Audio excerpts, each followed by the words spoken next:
Russia is very, the conventional capabilities are severely weakened because of the war in Ukraine. So to achieve its objectives within Northern Europe in particular, then they can't really rely on conventional means. They need to move to nuclear signaling and hybrid activity. And that's where we're seeing all of this, and also probably an element of post-accession aggression towards Finland and Sweden, because at the time the Kremlin didn't really do anything. We assumed it would be one of their red lines, and they were sort of they put out the usual press issues that they do around it, saying they were not happy, but they effectively didn't do anything. So I think Russia still needs to maintain that level of threat as well against Finland and Sweden specifically, but actually it's also to a lot of other NATO countries. Hello and welcome to Frontline for Times Radio. I'm Louis Sykes. Today we're joined by Ed Arnold, Senior European Security Research Fellow at the think tank RUSI and a retired British Army officer. Ed, thank you for joining us today on Frontline. Thank you for having me back. The UK-led Joint Expeditionary Force has announced it's launching Nordic Warden, an operation to track threats to undersea infrastructure and monitor the Russian Shadow Fleet, following a seeming attack on the undersea cable Escalating 2. Who's involved in this UK-led group? What is it, and how are they seemingly going about achieving those objectives? So Joint Expeditionary Force, known as the JEF, is a defence framework of the Nordic and Baltic states, plus the Netherlands, and it's led by the UK. And its core area of interests and operation are the Baltic Sea, the High North, and the North Atlantic. It's a predominantly maritime framework at the moment, just given sort of where the operations are and the threats are emanating. But specifically what has been announced this year in Nordic Warden, it's effectively a system that uses AI and algorithms and surveillance techniques to monitor vessels of interests. And the idea is to try and identify the likelihood of vessels being Russian Shadow Fleet and trying to do things that are nefarious, damage underwater cables, and then they're then able to sort of alert the countries within the Baltics to say, well, actually, you need to look closer in on this to try and start to interdict these vessels before they can do any damage. And the damage to S-Link 2 was reportedly caused by a cargo ship, the Eagle S, which allegedly could be part of Russia's Shadow Fleet. What do we know about this damage done to this undersea cable? And is this part of a wider sort of threat posed by Russia in the Baltic Sea? Yeah, it absolutely is, and these are just the latest incidents, really. I mean, it all started with the Baltic Connector incident on the 8th of October 2023, and in that case, it was a Chinese flagged vessel, the New Polar Bear, which again dragged its cable along the bottom of the seabed.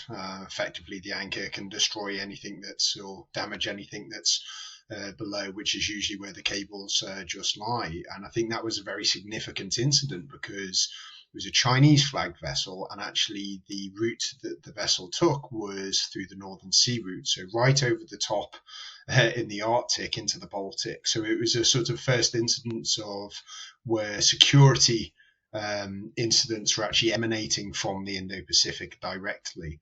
And then before Christmas in 2024, in late November, we had the Yipeng 3 incident, which was very similar, just in this case that actually the authorities, predominantly in Denmark and Sweden, were sort of quicker and they were sort of tried to interdict the vessel. But effectively, the vessel was then let go because there wasn't sort of the political will to really take on the task and board a Hong Kong flagged vessel in that case.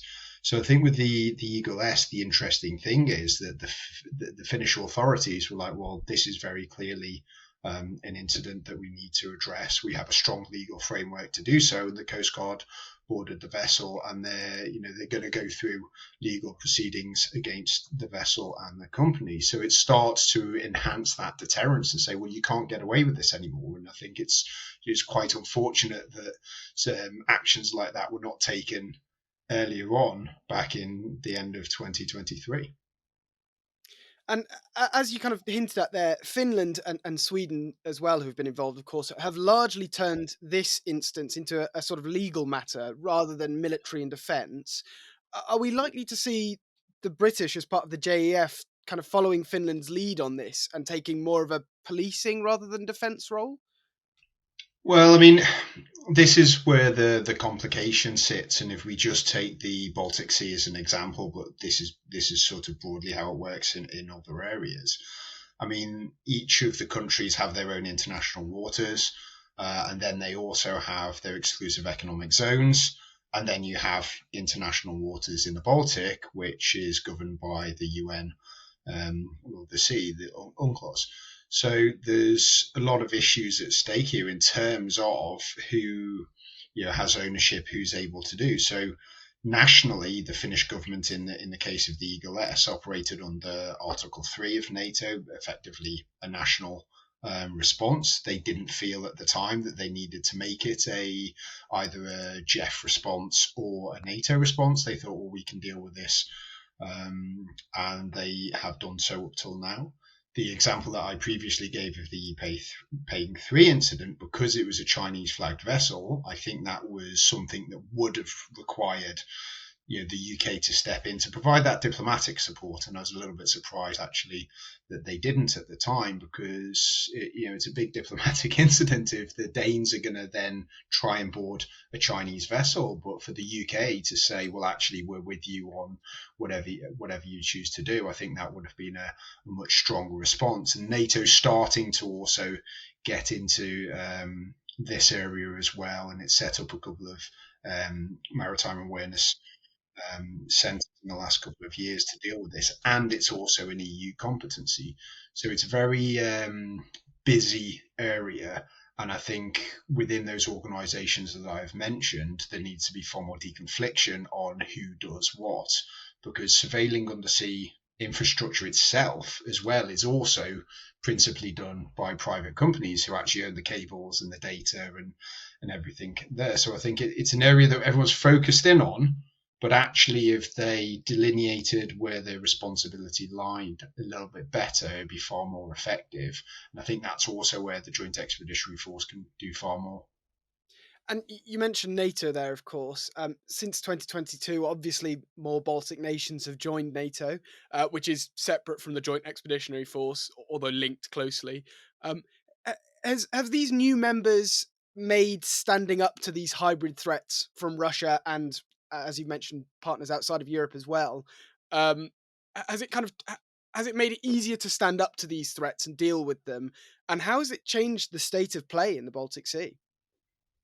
Well, I mean, it's made it far easier. It's increased NATO control within the Baltic Sea, and there's just a couple of procedural things that make a difference. So now that Finland and Sweden are in NATO, they get access to NATO secret intelligence. So previously, NATO would have been sharing intelligence around what is going on, but then they wouldn't be able to share it with Finland and Sweden because they're members of the EU and not NATO. So there's a lot of that. It makes it procedurally very easier. Plus, they then have the capabilities. I mean, like I said, one of the very surprising things from a UK audience in terms of what happened with the Eagle S is it wasn't Finnish Special Forces who boarded the ship, which would probably have to be the case if the UK decided to take similar action or through the Royal Marines. I mean, it was the Coast Guard. The Coast Guard are fully equipped to do those types of operations, and equally I think there's probably some consultation with allies to say, notification, we are doing this, but also in terms of that legal framework, they were saying, well, we are very clear that we are able to do this and we will do it, and also we're going to see this through to the finish, and that's what they're going to do now in terms of their domestic legal frameworks. So all in all, I think it's much stronger. And then the JEF activating Nordic Warden, again, it's another layer of surveillance and really monitoring in an area which is getting very, very busy in terms of activity, because in the broader picture, Russia is very, the conventional capabilities are severely weakened because of the war in Ukraine. So to achieve its objectives within Northern Europe in particular, then they can't really rely on conventional means. They need to move to nuclear signaling and hybrid activity, and that's where we're seeing all of this, and also probably an element of post-accession aggression towards Finland and Sweden, because at the time the Kremlin didn't really do anything. We assumed it would be one of their red lines, and they were sort of they put out the usual press issues that they do around it, saying they were not happy, but they effectively didn't do anything. So I think Russia still needs to maintain that level of threat as well against Finland and Sweden specifically, but actually it's also to a lot of other NATO countries. So in a way, this is Putin reacting to the accession of Sweden and Finland to NATO. And how would you say that impact the threat of hybrid warfare attacks from Russia in Europe more widely? Well, I think it raises the issue, and equally, I think one of the main issues around it, they're starting to escalate in terms of they are targeting the functioning of society. So a data cable, if that is a pretty significant piece of infrastructure. And I think that's a slightly concerning escalation to say that, okay, well, they're looking to target these other areas. I think there's also a wider point of linkages between Russia and China, because obviously if Russia is doing the cable dragging or anchor dragging, targeting cables in the Baltic, it's quite clear to say, well, this is Russian activity and we must stop it. But it's also quite interesting that it's starting to be Chinese flagged vessels, or Cook Islands flagged vessel in the case of the Eagle S. So it seems to be that the Russians are getting people to do it on their behalf to make, again, it a little bit more muddied and sort of allow Russia the chance to say, well, it's not us. I think that's significant. But equally, with all of these issues, I think it's also a strength that when they do happen. So, as an example, when the Nord Stream 1 and 2 incidents happened in the September 2023, it was very clear that we were not looking at this with any seriousness. And now if you look what's happened in the last couple of years in terms of strengthening our resolve to look at these issues specifically, we are far better. And you see that with the Eagle S, that it was immediately bordered where the other two sort of main incidents over the last couple of years were not. So it also is an opportunity for Western nations and NATO and the EU to say, well, actually, this is a blind spot and we have to resource this. And I think that's where we are in the position, so that now we've got the example set by the Finns. If this incident happens again, and hopefully it's picked up before it happens with the Nordic Warden system or other, then actually we're going to be in a much stronger position if we learn from each incident, which we seem to be doing. And so we're likely then to see more of this kind of action from the Joint Expeditionary Force itself, more of these stopping ships or combating Russian hybrid attacks. Is that just in the Baltics, or might we see the JEF expanding these sort of counter-sabotage operations more widely in Europe? Well, it's more widely, specifically in Northern Europe. Like I said, the JEF is focused on the north. But it was quite interesting in terms of the press release that went along with the activation of Nordic Warden, which is a system that has been developing over the last couple of years. So it's not new. It's just the fact that it's now in continuous operation is new. But also, the Prime Minister specifically made a link to Northern Europe, security, prosperity, and his plan for change. So it seems really that the Prime Minister now, and also the Secretary of State for Defence, really does see the value of the Joint Expeditionary Force, and really the value of the JEF to not just the UK, its members, and also NATO. It's an organisation of 10, not an organisation of 32. If you want to do something quickly, you can do it within a Joint Expeditionary Force construct, and then scale it to NATO if required. So I think my main point is that this is positive, but the Joint Expeditionary Force can take a lot more weight in terms of security in Northern Europe. And I think it's an absolutely opportune moment to do so, as it's expected that the UK and all of these other countries are going to have to do more in European security, as we expect the US under the second Trump administration to sort of pare back its commitment in some areas. Yeah, so let's just come on to that and Trump. The incoming US administration, I think, is bearing over all of these security issues in Europe. How important, as you say, are these European-based security arrangements like the JEF going to be under a sort of Trump-led NATO, at the very least, to demonstrate Europe's commitment to sort of domestic defence? I think they'll become more important, and you've had a proliferation of these frameworks, defence and security frameworks. The JEF is one of many that are sort of multilateral in terms of NATO and EU constructs. And the benefit of them is they, generally speaking, are more flexible, and they also look at things predominantly on a regional basis. My main concern with NATO at the moment, it's really the US leadership within NATO is the glue that holds it all together in a multitude of ways, but particularly NATO's ability to the 360-degree approach, what it talks about, and that's geographically and thematically, the idea that NATO should really do everything. And that's really assured by the US. However, if US leadership starts to pull back, no single or really grouping of the other NATO nations are going to be strong enough to really provide that leadership that currently the US does. So in order to keep NATO going in its as close to its current construct as possible, which is obviously beneficial to all its European members, I actually think that NATO is going to have to move to a far more regional approach. And I think it's very sensible to do that because the security requirements of, for example, Northern Europe and Southern Europe, they're completely different. Fighting up in the Arctic and being prepared to fight up in the Arctic is very, very different to the security challenges that are emanating from the Sahel in terms of terrorism and migration. And I think NATO really needs to recognize that. And that's where constructs like the JEF come in. They're very geographically focused. The countries that are members have the capabilities that can operate in those types of areas. So actually, by dividing Europe up in those terms, you can be far more specific in terms of those security requirements, which I believe is a good thing. Of course, we're just over a week away from the official beginning of the Trump administration in the US. Just today, Trump has said they're trying to set up a meeting with Putin.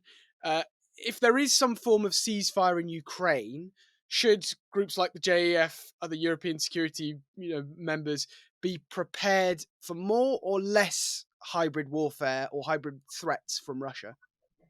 Well, I think the element of hybrid, it's constant, and also it's been around for a long time. It's been around long before people actually coined the term hybrid warfare. But I think we just have to get used to this is the new normal. It is something that we need to address as much as other areas. And I think it is, in terms of indicators and warnings, you really need to look at when these issues really start to escalate. And that's not just in terms of targeting critical underwater infrastructure. It can also be cyber attacks.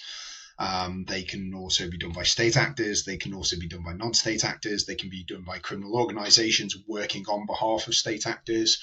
And recently, the Director General of MI5 has said that they are seeing intelligence to suggest that is happening both around Europe, but also in the UK, principally sponsored by Russia and also Iran. So this is just a constant that I think we need to address. Whether they increase in terms of what's happening or potentially will happen on the ground in Ukraine in the next couple of years, I'm not too sure. I think it is also a separate issue now. But where, like I said to my previous point, Russia would struggle certainly in the short term to provide a real sort of credible conventional threat to Europe militarily. So to manage that gap until they potentially are in that position, and they would be able to be in that position with any form of ceasefire because it allows Russia to then rebuild significantly. We're going to see a lot more of this. Election interference is another large one that we're looking at, considering the amount of elections that are coming up within Europe, not only last year, but also in the future. And I wonder if we could briefly discuss what's going on the ground in Ukraine at the moment. Um, Russia continues to sort of advance in the Donbass and in eastern Ukraine. How worried should NATO and Europe and Kiev primarily be about these advances? I mean, they were very modest advances. In the whole of 2024, I mean, the ground that the Russians have been able to take has been negligible in terms of, wider Russian aims, and also, I mean, the combat losses are astronomical by any sort of measure, and they don't seem to be sort of reducing. I mean, from August, it was around 1,200 per day of killed and wounded. So effectively, what you're losing from your combat capable forces, that is a battle group per day, and it increased to around 1,500 probably by the end of the year, which means that they are expending a lot of personnel to gain a small amount of territory. That said, the Ukrainians are still under pressure. And generally, you'll see this within war and conflict, where both sides try and press an advantage, either real on the ground or a perceived advantage, moving into a period of either dialogue or negotiation. So I think that's what we're seeing at the moment. And so another factor in this that to recognise is as well, it is the winter in Ukraine. So it is not supportive of large-scale manoeuvre. We've seen a slight sort of increase in the last week or so of the Ukraine's operation within Kursk as well. That seems limited in nature. But really, it's what we would expect in terms of fighting with the current weather conditions at the time. And obviously, all eyes are on what's potentially going to happen in terms of any period of dialogue and consultation between the US, Russia, and Ukraine on the future of the war within the short term. President Trump, during the campaign, said within 24 hours. They've seems to have loosened that a little while, and General Kellogg, who's his special advisor towards Ukraine, is saying sort of within 100 days. But it shows that this sort of is really a period to watch both what's happening on the ground, but also what's happening in national capitals, particularly in Europe.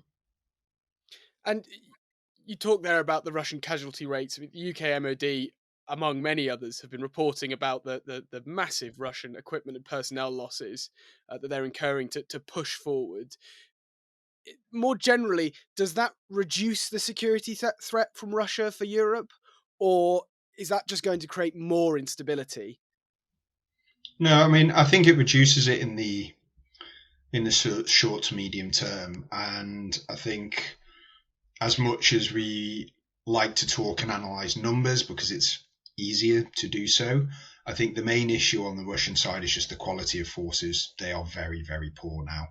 In some areas they're adapting, but because they're effectively fighting, they're not able to train at a sufficiently higher echelon to enable those elements of maneuver on the ground. And the Ukrainians are in a similar position, although they are also supported by some Western training programs, which are probably insufficient for their needs at the moment, but they are sort of on a pathway to improving. So I think for me, it's quality more than the numbers.